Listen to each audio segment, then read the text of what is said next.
Hello guys, in this video we are going to talk about how to transfer from Coinbase to Bybit. So open up your Coinbase basically and then choose your crypto of course that you want to get. So let's say you're going to do USDT or Ethereum for such. So we're only going to try to do USDC or USDT. So for example only this is your coin.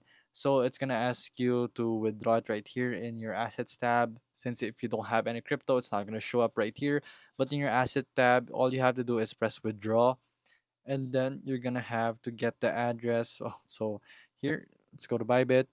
So here, you wanna press deposit, and then deposit crypto right here, and then you will have to locate your USDC. So USDC right here. So USDC coin. So let's select Solana network right here.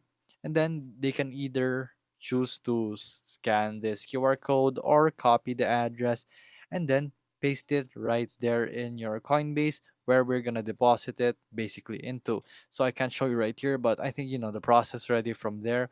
And then you'll be able to transfer from Coinbase to Bybit in an instant. So you'll actually have to wait 2 minutes, not really an instant. So for the confirmation in the block to happen, and there you go. So that's how you transfer from Coinbase to Bybit.